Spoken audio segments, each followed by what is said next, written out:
Hello बच्चों, Saumya study point में मैं विनीता आप सभी का स्वागत करती हूँ। तो आज हम पढ़ने जा रहे हैं 10th के बायोलॉजी का चैप्टर नंबर 2 रिस्पिरेटरी सिस्टम यानी कि श्वसन तंत्र। आप एनसीईआरटी में देखेंगे तो जैव प्रक्रम के साथ ही श्वसन तंत्र को भी पढ़ा दिया गया है, लेकिन अदर किताब में देखेंगे तो इसको एक अलग अध्याय बनाकर पढ़ाया गया है। तो हम यहाँ पर डिटेल से आपको श्वसन तंत्र के बारे में पढ़ेंगे। तो यहाँ पर हम 30+ ऑब्जेक्टिव क्वेश्चन लेकर आए हैं। पहले मैं आपको थ्योरी पढ़ा दूंगी, उसके बाद जो भी ऑब्जेक्टिव क्वेश्चन बनेंगे तो इस वीडियो में ऑब्जेक्टिव क्वेश्चन हम करेंगे और साथ ही साथ उसका थ्योरी भी पढ़ते चलेंगे। तो अगर आपको मेरी वीडियो अच्छी लगे तो इस चैनल को सब्सक्राइब कर लीजिएगा और मेरे वीडियो को लाइक और शेयर जरूर कीजिएगा। तो चलिए टाइम वेस्ट किए बिना हम अपना पढ़ाई शुरू करते हैं। ऑब्जेक्टिव क्वेश्चन पे जाने से पहले हम इस चैप्टर के बारे में कुछ बेसिक जानकारी ले लेते हैं, जिससे ऑब्जेक्टिव क्वेश्चन आसानी से समझ में आएंगे। हम कोई भी काम करते हैं तो उस काम को करने के लिए हमें ऊर्जा चाहिए और यह ऊर्जा हमें खाना से मिलता है। जब हम खाना खाते हैं तो यह हमारे छोटी आंत में आता है और यहाँ आने के बाद ये पच जाता है और इसमें जो भी आपको पौष्टिक तत्व होते हैं वो हमारे खून में चले जाते हैं, जिससे हमें ऊर्जा मिलती है। तो इन पौष्टिक तत्वों में सबसे ज़्यादा ऊर्जा हमें ग्लूकोज से मिलती है। जो ग्लूकोज होता है इससे हमें ऊर्जा बहुत ज़्यादा मिलती है। अब जब ये पौष्टिक तत्व हमारे खून में गया है, यानी कि जो ग्लूकोज हमारे खून में गया है, तो चूंकि खून तो पूरे शरीर में आपको दौड़ रहा है, देखिए पूरे शरीर में हमारा खून दौड़ रहा है, तो यह जो ग्लूकोज है हमारे शरीर के सभी कोशिकाओं तक पहुंचा दिया जाता है, यानी हमारी कोशिका में ग्लूकोज को पहुंचा दिया गया है। अब जो ये ग्लूकोज है इसमें बहुत ही ऊर्जा है, ठीक है, लेकिन ये ऊर्जा हमको ऐसे ही नहीं मिलने वाली है। इस ग्लूकोज को तोड़ना पड़ेगा, तभी इससे ऊर्जा मिलेगी हमें। यानी इस ग्लूकोज को जब हम तोड़ेंगे तो इसमें से ऊर्जा बाहर होगी। आप समझिए कि ग्लूकोज एक आपको बक्सा है और इस बॉक्स में आपको ऊर्जा भरी है। जब इस बॉक्स को हम खोलेंगे या तोड़ेंगे तो ये ऊर्जा बाहर निकलेगी। तो इस बॉक्स को तोड़ेगा कौन आखिर? इसको तोड़ने का काम ऑक्सीजन करता है। ऑक्सीजन इस पे हमला करता है और ग्लूकोज को तोड़ देता है, जिससे बहुत सारी ऊर्जा आपको बाहर निकलती है, ठीक है। ऑक्सीजन ग्लूकोज को तोड़ता है जिससे बहुत सारी ऊर्जा बाहर निकलती है। तो यही क्रिया आपको श्वसन कहलाता है। ग्लूकोज को तोड़ करके ऊर्जा को बाहर निकालना हमारा श्वसन कहलाता है। तो इसको तोड़ने के लिए ऑक्सीजन आएगा कहाँ से? तो आपको मालूम है कि हमारे वायुमंडल में ऑक्सीजन गैस है। जब हम श्वसन क्रिया करते हैं, जब हम सांस लेते हैं, तो हमारे फेफड़े में हवा आती है और इस हवा में जो ऑक्सीजन होता है उस ऑक्सीजन को हमारा खून खींच लेता है। फेफड़े में जो हवा आई तो उसमें जो ऑक्सीजन था उसे हमारा खून खींच लेता है और यह खून उसे शरीर के सभी कोशिकाओं में पहुंचा देता है, ठीक है। उस ऑक्सीजन को शरीर की सभी कोशिकाओं में पहुंचा देता है और कोशिका में पहले से ही ग्लूकोज था। आपको हम बताएं कि ग्लूकोज पहले से ही वहाँ पर मौजूद है। तो जैसे ही ऑक्सीजन यहाँ पर आता है वो ग्लूकोज पर वार करना यानी हमला करना शुरू कर देता है और ये ग्लूकोज टूटता है और बहुत सारी ऊर्जा आपको यहाँ से निकलती है, ठीक है। तो आप इतना समझ गए कि ऑक्सीजन कैसे, ऑक्सीजन श्वसन क्रिया यानी सांस लेने के क्रम में ऑक्सीजन आया कोशिका के पास और वहाँ पर जो ग्लूकोज था उस पर हमला किया और ग्लूकोज टूट जाता है और बहुत सारी ऊर्जा यहाँ पर हमें मिलती है। श्वसन कितने प्रकार का होता है? तो श्वसन मेन रूप से आपको दो प्रकार का होता है। एक तो आपको होता है वायवीय श्वसन और दूसरा अवायवीय श्वसन। याद रखिएगा, एक आपको वायवीय श्वसन, दूसरा आपको अवायवीय श्वसन। वायवीय श्वसन जो होता है वह ऑक्सीजन की उपस्थिति में होता है, यानी कि ऑक्सीजन मौजूद होता है। और जो अवायवीय श्वसन है, चूंकि अवायवीय यानी ऑक्सीजन अनुपस्थित, ऑक्सीजन इसमें नहीं रहता है। तो वायवीय श्वसन ऑक्सीजन की उपस्थिति में, अवायवीय श्वसन ऑक्सीजन की अनुपस्थिति में। अब जो ऑक्सीजन की अनुपस्थिति में आपको वायवीय श्वसन होता है यह दो चरण में होता है।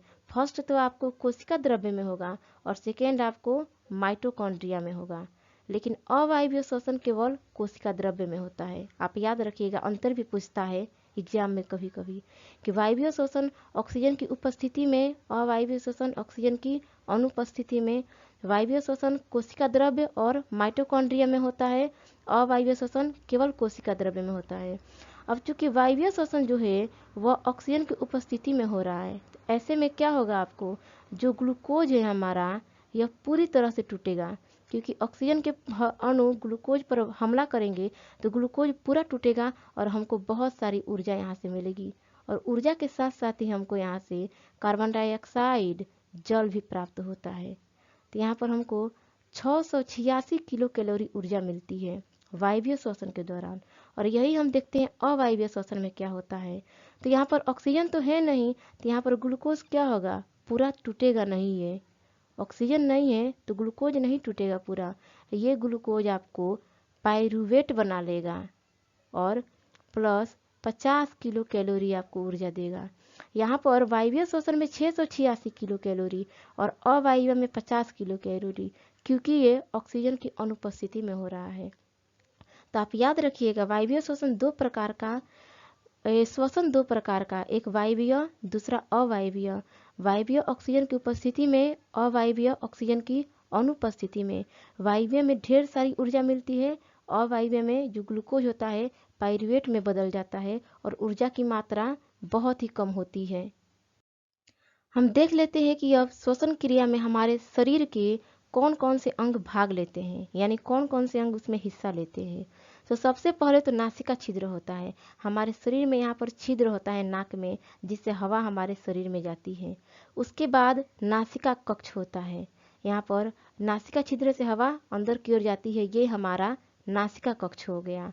फिर नीचे यहाँ पर आता है तो ये हमारा ग्रसनी है। ग्रसनी में भोजन और हवा दोनों एक साथ आते हैं, तो ये हमारा ग्रसनी है। ग्रसनी नीचे की ओर आपको कंठ या स्वर यंत्र में आता है, यानी इसे ही कंठ हम कहेंगे, स्वर यंत्र कहेंगे, या फिर ध्वनि पेटिका, वॉइस बॉक्स, इतना नाम इसको कहेंगे हम, क्योंकि यहीं से हमारा ध्वनि उत्पन्न होता है, स्वर निकलता है, आवाज आता है, इसलिए इसे कंठ कहा जाता है या स्वर यंत्र कहते हैं हम। अब इससे नीचे यहाँ पर आपको पीला रंग का दिख रहा है, ये अर्धवलयाकार उपास्थि वलय होते हैं। ठीक है, आगे हम इसको बताएंगे आपको ये क्या है, कैसे काम करते हैं। तो ये अर्धवलयाकार होते हैं, जिसे हम ट्रैकिया कहते हैं। यहाँ पर हवा आता है और ट्रैकिया आपको आगे आके फेफड़ों में चला जाता है, यानी श्वास नली फेफड़ों में चली जाती है। तो सबसे पहले देखिए, नासिका छिद्र से हवा हमारे नासिका कक्ष में आया, उसके बाद ग्रसनी, कंठ, फिर आगे ट्रैकिया या श्वास नली और फिर फेफड़ा। तो दो दो करके याद रखिए, नासिका छिद्र, नासिका कक्ष एक साथ, ग्रसनी, कंठ एक साथ, और श्वास नली या ट्रैकिया, फेफड़ा एक साथ। आपको आसानी से याद हो जाएगा। फेफड़े के कौन कौन से भाग होते हैं हम वो देख लेते हैं कि फेफड़े में जब हवा जाती है तो वह किस किस भागों से होते हुए कहाँ जाती है। तो ये हमारा ट्रैकिया हो गया, यानी कि श्वास नली। श्वास नली फेफड़े में आता है, आगे यह दो भागों में बट जाता है, जिसे हम ब्रोंकी कहते हैं। ये हमारा ब्रोंकी है, दो भागों में बटा है। अब ब्रोंकी जैसे ही फेफड़े में आपको प्रवेश करता है तो यह और भी शाखित होने लगता है, यानी इससे देखिए शाखाएं निकलने लगी है और बटने लगता है ये। तो इसे हम ब्रोंकियोलस कहते हैं। और ब्रोंकियोलस आगे आते हैं तो ये और बढ़ते हैं, यानी इनमें और शाखाएं निकलने लगती हैं, तो इसे हम एल्वियोलर डक्ट कहते हैं। और एल्वियोलर जो डक्ट होते हैं उसके आगे यहाँ पर सामने गुच्छानुमा संरचना होती है। समझिए ये बैलून के समान होते हैं, गुब्बारे के समान। तो हवा मेन रूप से आकर इस गुब्बारे में ही भरती है। ठीक है, इसी में हवा मेन रूप से आती है। इसको हम वायु कोश या एल्वियोलाई कहते हैं। तो आप समझ लीजिए, मान लीजिए ये पेड़ है और पेड़ में आपको दो टहनियाँ हैं, तो ये पेड़ को आप समझिए ये ट्रैकिया है, ये जो दोनों टहनी निकली है ये आपको ब्रोंकी है, और इन टहनियों में आपको ये आगे चल के विभाजित हो रही हैं, तो ये ब्रोंकियोलस है। अब ये जो ब्रोंकियोलस है ये भी बहुत छोटे छोटे भागों में विभाजित हो रहे हैं, जो एल्वियोलर डक्ट है। और उसके बाद इसमें आपको पत्ते लगे हुए हैं, तो ये पत्ते आपको एल्वियोलाई हो गए। ठीक है, इस तरह से आप समझ सकते हैं, जो ये पत्ते हैं ये एल्वियोलाई हो गए, और इसी में आके आपको हवा भरता है, और इसी यहीं से आपको ऑक्सीजन हमारे खून में जाता है, एल्वियोलाई से। तो आप इस बात को समझ रहे हैं कि फेफड़े में कैसे हवा आती है, कैसे एल्वियोलाई तक पहुंचती है हवा। अब हम ऑब्जेक्टिव क्वेश्चन पे चलते हैं। जीवों में होने वाली उस प्रक्रिया को क्या कहते हैं जिसमें भोज्य पदार्थ का अपघटन या ऑक्सीकरण करके ऊर्जा प्रदान की जाती है। तो यहाँ भोज्य पदार्थ कह रहा है। खाना खाते समय भोज्य पदार्थ हमारा कार्बोहाइड्रेट में था, उस हमारा फिर वह क्या हुआ, ग्लूकोज में कन्वर्ट हो गया, यानी ग्लूकोज में बदल गया। तो यहाँ भोज्य पदार्थ कहने का मतलब ग्लूकोज से है। तो उसका अपघटन या ऑक्सीकरण करके, यानी इसका ब्रेक डाउन, इसको तोड़ करके ऊर्जा प्रदान की जाती है। तो ग्लूकोज को तोड़ करके ऊर्जा प्रदान करने की विधि आपको हम क्या बताए हैं, ग्लूकोज को तोड़ करके और ढेर सारी ऊर्जा मुक्त होती है। यह विधि आपको श्वसन कहलाती है। तो हमारा ऑप्शन नंबर बी यहाँ सही है। श्वसन की संपूर्ण प्रक्रिया को संपन्न करने के लिए जटिल जीवों में क्या होता है। तो जैसे आप पढ़े हैं कि पाचन की संपूर्ण प्रक्रिया को संपन्न करने के लिए पाचन तंत्र होता है, वैसे ही श्वसन की पूरी प्रक्रिया को संपन्न करने के लिए आपको श्वसन तंत्र होता है हमारे शरीर में। तो यहाँ ऑप्शन नंबर बी हमारा सही है कि श्वसन तंत्र श्वसन की संपूर्ण प्रक्रिया को संपन्न करने के लिए जटिल जीवों में होता है। एक कोशिकीय जीवों में श्वसन गैसों के आदान प्रदान कैसे होता है। तो एक कोशिकीय जीव यानी जो एक कोशिका से बने हुए हैं। तो वैसे जीवों के शरीर में ना तो पाचन के लिए कोई खास अंग होगा और न ही श्वसन के लिए कोई खास अंग होगा, यानी कोई तंत्र पाया ही नहीं जाएगा पाचन के लिए ना श्वसन के लिए। तो वे अपनी शरीर की जो सतह यानी जो उनका त्वचा होता है ना बाहरी, उसी से वे अपना गैस लेते हैं और उसी से गैसों का आदान प्रदान श्वसन करते रहते हैं। तो ऑप्शन नंबर डी हमारा सही होगा कि वे अपनी कोशिका झिल्ली से विसरण द्वारा श्वसन गैसों का आदान प्रदान करते हैं। निम्न में से कौन सा जीव श्वास नली या ट्रैकिया द्वारा श्वसन करता है। तो श्वास नली या ट्रैकिया द्वारा, तो आपको ऑप्शन नंबर ए हमारा सही है। तिलचट्टा जो होता है वह ट्रैकिया द्वारा श्वसन करता है। ये देखिए, ये हमारा ट्रैकिया है, ठीक है, ये आपको दिख रहा है ट्रैकिया है। ये सीधे वायु के संपर्क में रहता है और ऑक्सीजन गैस डायरेक्ट इसमें आती है, और चूंकि ये शरीर में फैला है तो डायरेक्ट ऑक्सीजन इनके शरीर में चला जाता है। तो ये ट्रैकिया द्वारा श्वसन आपको तिलचट्टा में होता है। ऑप्शन नंबर ए हमारा यहाँ सही। निम्नलिखित में से कौन सा जीव गिल्स द्वारा श्वसन करता है। गिल्स, यहाँ पर देखिए ये गिल्स है, आपको गिल्स का चित्र है। तो गिल्स द्वारा श्वसन आपको मछलियों में होता है, आप देखे भी होंगे। तो ऑप्शन नंबर बी हमारा यहाँ सही होगा कि मछली गिल्स द्वारा श्वसन करती है। उभयचर, रेप्टेलिया, पक्षी और स्तनधारी डैश द्वारा श्वसन करते हैं। तो डैश द्वारा श्वसन करते हैं, तो इन सबों में आपको फुफ्फुसीय श्वसन होता है।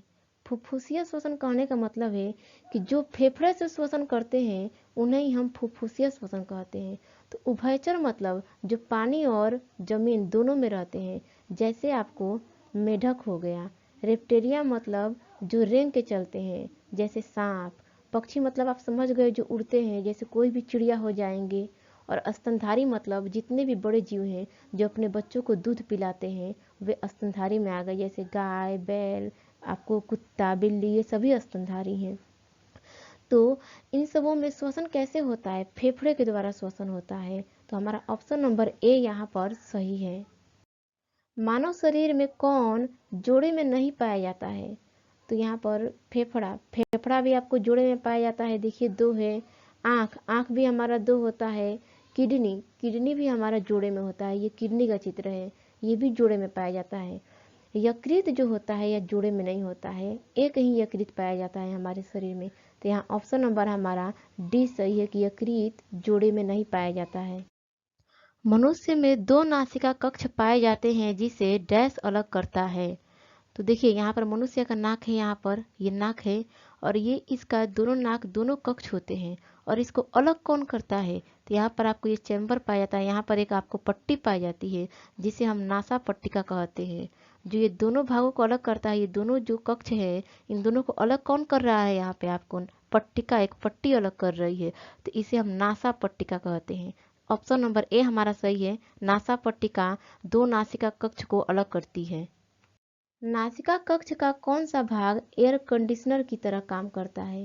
तो एयर कंडीशनर की तरह काम आपको हमारे नाक का, पहले हम आपको फिगर बना देते हैं, फिर इसको समझाएंगे बढ़िया से। ये मान लीजिए मनुष्य है और ये हमारा नाक है, ठीक है, नाक का भाग है, ये हमारा नासिका कक्ष हो गया। यहाँ से लेके यहाँ तक हमारा नासिका कक्ष हो गया। तो इसके तीन भाग होते हैं आपको, फर्स्ट, सेकेंड, थर्ड। ये फर्स्ट नंबर, सेकेंड नंबर, ये थर्ड नंबर है आपको। तो तीनों के आपको अलग अलग काम होते हैं। फर्स्ट नंबर आपको जो होता है वो होता है वेस्टिबुलर चेंबर, यानी कि इसको हम कहते हैं प्रघ्राण क्षेत्र। ठीक है, इसको प्रघ्राण क्षेत्र कहते हैं, वेस्टिबुलर चेंबर। इसमें क्या होते हैं, छोटे छोटे रूम होते हैं, यानी छोटे छोटे केस होते हैं।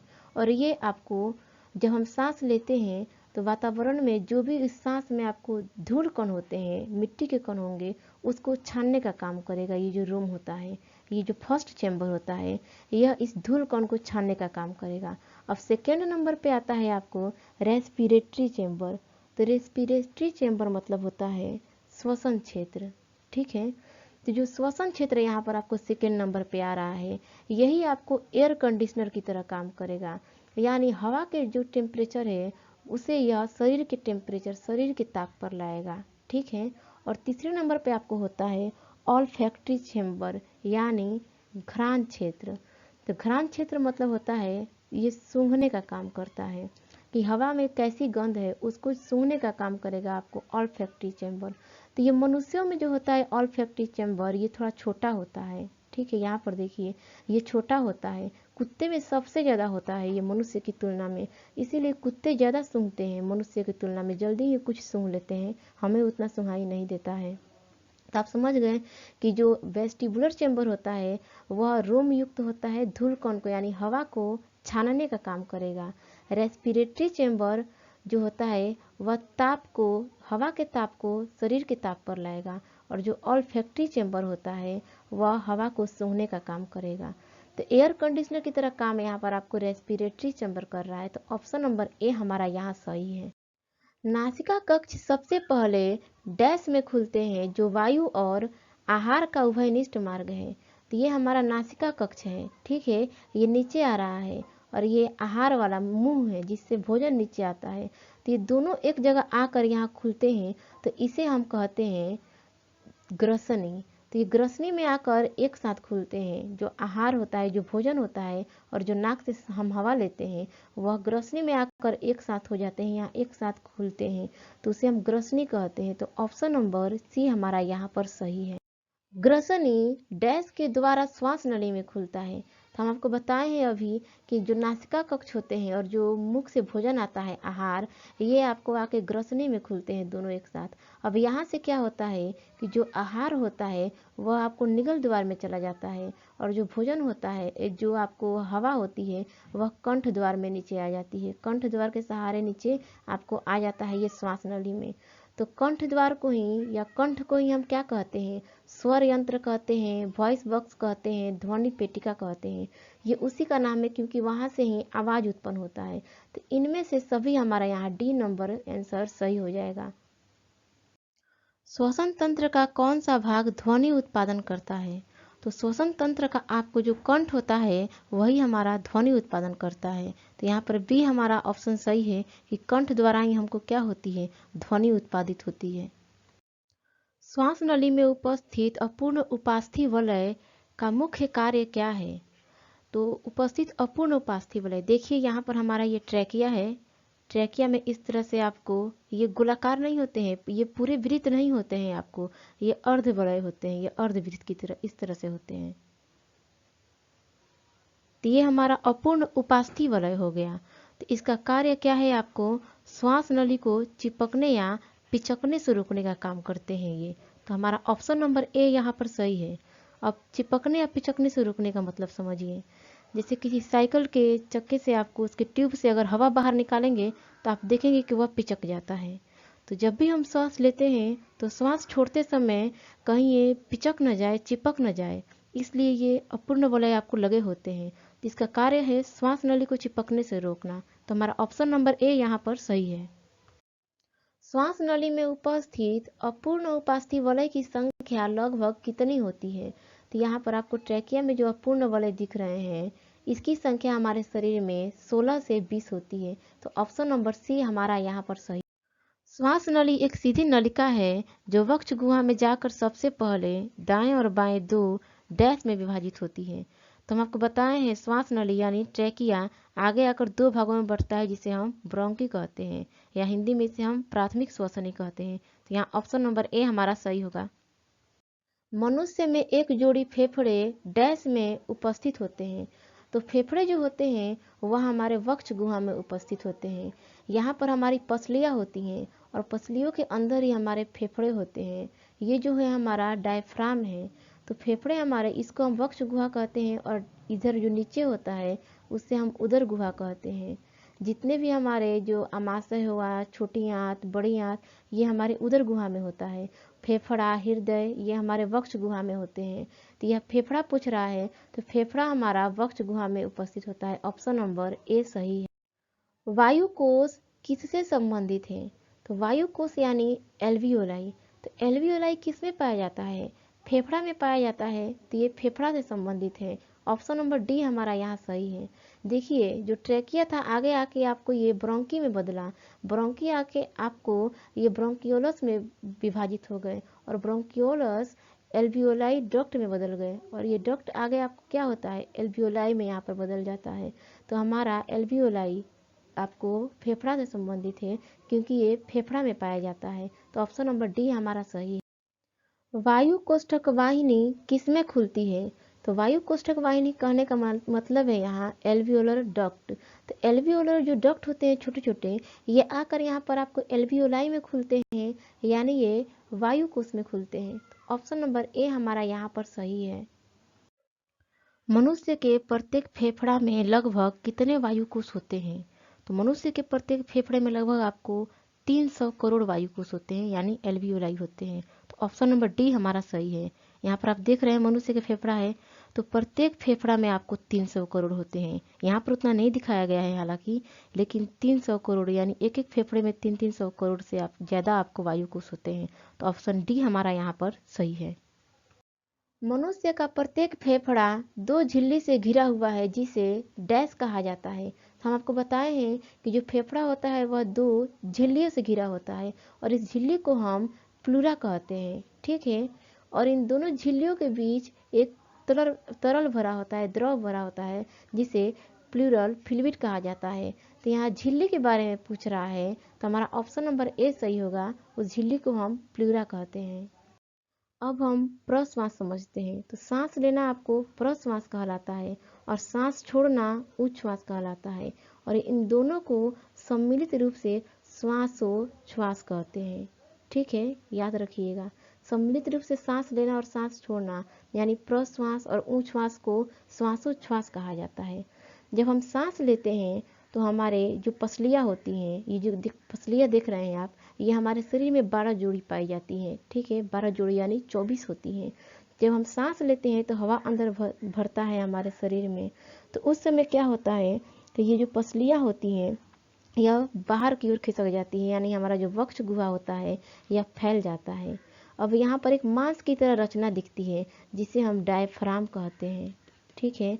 ये जो डायफ्राम होता है यह वक्ष गुहा को उदर गुहा से अलग करने का काम करता है।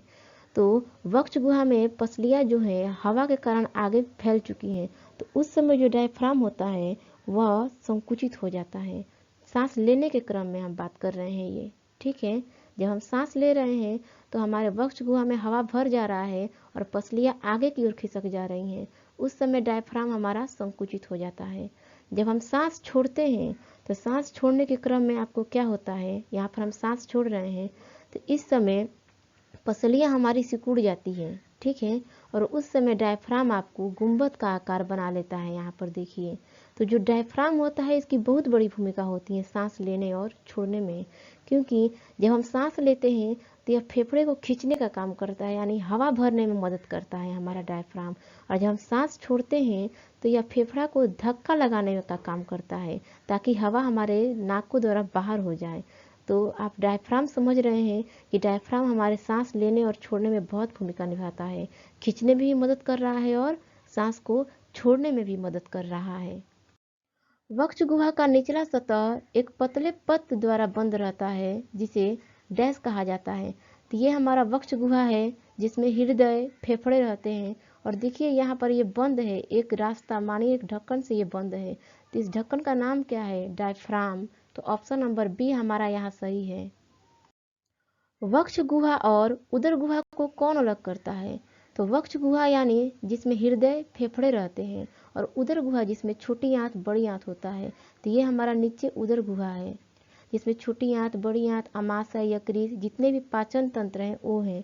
तो ये हमारा उदर गुहा है। तो इन दोनों को अलग कौन कर रहा है? ये बीच वाला कड़ी जिसे हम डायफ्राम कहते हैं। तो ऑप्शन नंबर बी हमारा यहाँ सही है।